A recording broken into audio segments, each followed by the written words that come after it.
Having a global survivor collaborative that really brings together survivors from across the world to create an agenda to improve the lives and bring together and all these things that you're all saying that are so desperately needed. It really needs to be a top priority in the human trafficking movement, because too often you're just seeing the same old approaches done again and again, and they're not working. They're created externally. There's so much work and programs and money being spent out there that are not being spent in the way that survivors benefit from. And it's almost like creating this machine of how things should be done, but we're not seeing less trafficking, more prosecutions, more resources for economic development, or, how to become self-sufficient. The things that a lot of things you all said that you really need aren't even in existence. You have all this whole movement and all this money being spent on human trafficking work by the federal government and by foundations. And I just think that this global survivor collaborative could make a huge impact in how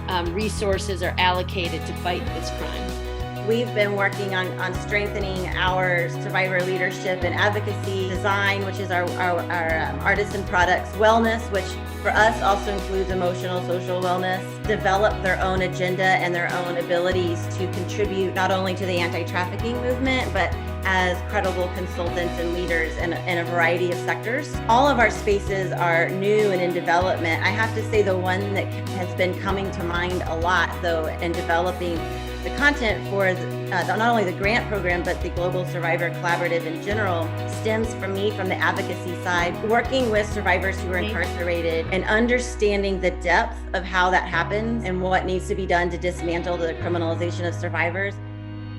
At the Global Center for Human Trafficking at Montclair State University, we are all about mobilizing collective action worldwide to develop novel solutions to the complex problems of human trafficking.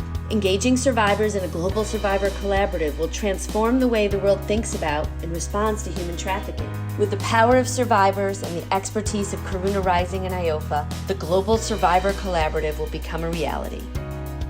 At Karuna Rising, we do believe that healing is holistic and daily. Our goal is to provide those who exit trafficking and other forms of exploitation the survivorship they need to heal, grow, and flourish. And we not only do this through providing them with tools they need to overcome their past, but the coaching and empowerment to implement them effectively. We do this through our workshops and innovation labs. I also believe that it's time for us to address the real obstacles survivors face due to arrests and lack of resources, as well as fight the misinformation and theories that exploit survivor stories. I feel like just having a global survivor collaborative and just having survivors come together to be able to connect with one another on just a broader scale is just amazing and wonderful to me. And also just being able to have a seat at the table to be able to voice the resources that they feel as though they actually need as survivors, such as long-term safe housing, finance building, job search / job placement, education, health, consistent therapy. Those are some resources that I just can throw out there that's on the top of my head that I feel as though are very, very important, and I feel like are not really here right now. Because as a survivor, I know how many times we are misheard or not heard at all, and how labeling us as victims and nothing more than that can impact on our daily life. Global Survivors campaign can change a lot of things for us, and I think that it's time that our voices are heard. I've been advocating for about 2 years, 3 years, something in that nature, and I love it.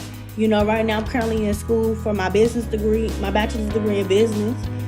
Eventually, once I get my stuff straight, I want to have my own nonprofit organization that deals with at-risk youth, people like me. You know what I'm saying? And the only reason why I want to do it is reach one, teach one. I want to give back what somebody gave to me. You know what I'm saying? And it always feel better coming from somebody that has been in your shoes. I mean, I'm not sitting there saying that a person that's going to talk to nobody that has experienced the things that they have experienced, but I feel like it'll take more heed coming from somebody like, dang, if she could do it, I know I can do it. You know what I mean? So that's my biggest thing now where I'm at in today's life. I'm a mother of 4. I'm engaged. I'm just so happy, where I am in today's life. And, I'm going to be honest, I don't regret nothing I've been through. I wish there's certain situations that I could change. but I don't regret nothing. You know, I just want to give back to what somebody did for me.